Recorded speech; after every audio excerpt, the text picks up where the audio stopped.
I have been chatting to people and learning about more about this jewelry life and the creative life and talking to people in the creative sector. Jewelry can be used as a conversation piece, an emotional wearable art piece to tell stories. I just found these gemstones in my house. These are gemstones I forgot I even had.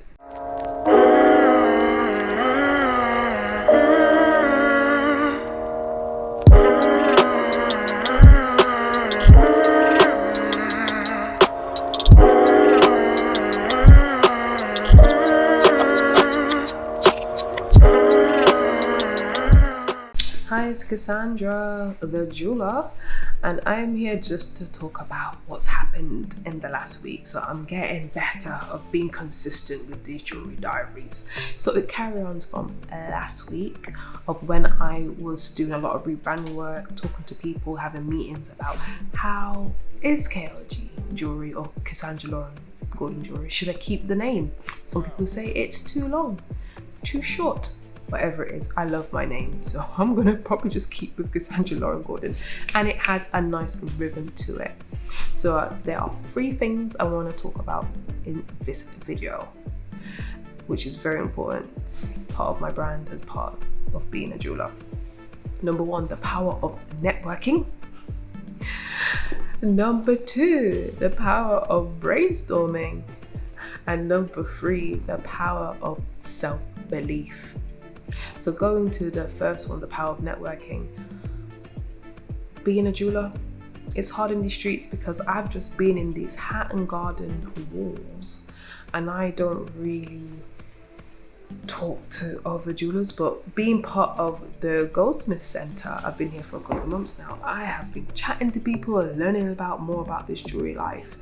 And it's true what they say, you know, no man is an island. You can't do things by yourself. So that's what I've been learning really a lot. So I have been taking a lot of time of just having meetings, talking to people, trying to understand more about this jewelry life and the creative life and talking to people in the creative sector, because as I said, even though I'm a fine jeweler, I am an artist. Number 2, I have been doing a lot of brainstorming, helping with the brand. I'm really into heritage, legacy, culture, and connections. Do you understand what I'm saying? Seeing how jewelry can be used as a conversation piece, a conversational piece, an emotional wearable art piece to tell stories. And before I came as a jeweler, I was a poet and a writer. So I did a lot of storytelling through poetry and through writing, and here I am doing it through jewelry. So I have been talking to a lot of creatives. I've been booking meetings every day, having like 2 or 3 meetings a day. Even on the weekends, yesterday I was at the ICA, the Institute of Contemporary Arts, talking to about 6 or 7 creatives, talking about the brand and how I can improve my messaging and my visuals so you can enjoy the jewelry brand even more.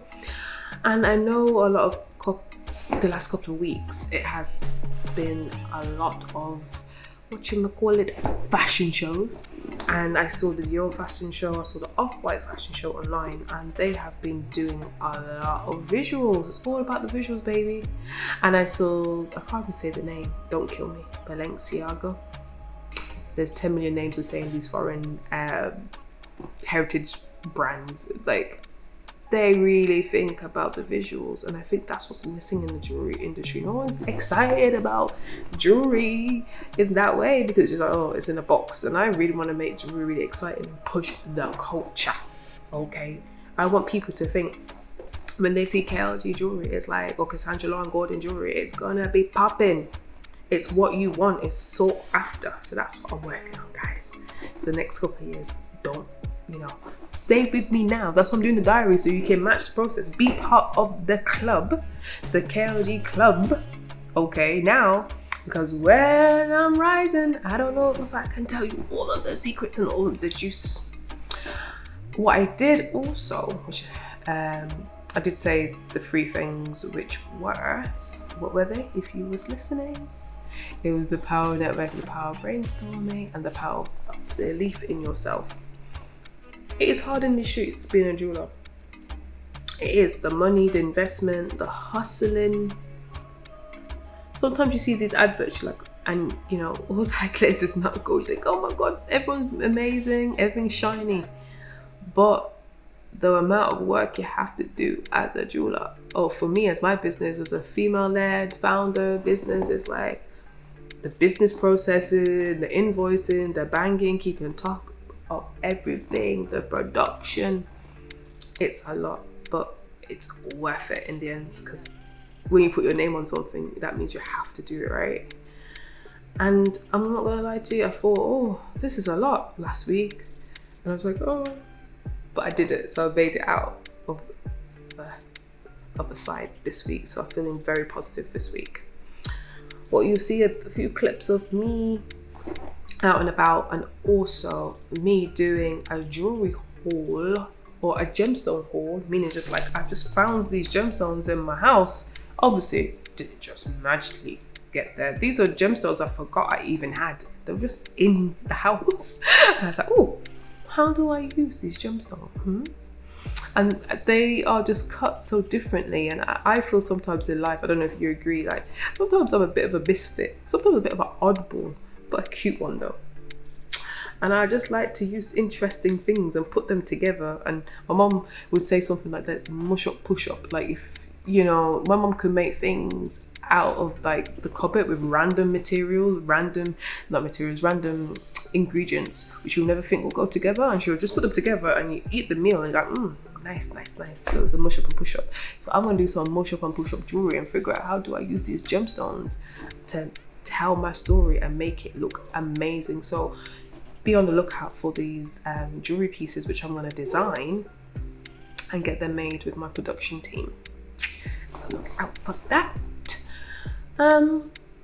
That's it for now. Obviously working on the podcast. I am doing TikTok, people. I'm taking it seriously. I'm on TikTok. See details down below, but I'm not on it. But I'm gonna be on it, okay? I'm going to be on it properly. So please follow me there. I really do appreciate it. So I hope you appreciate the Jewellery Diaries and the setting in the Goldsmith Center. You know where I am. And as always, looking forward to speak with you next week.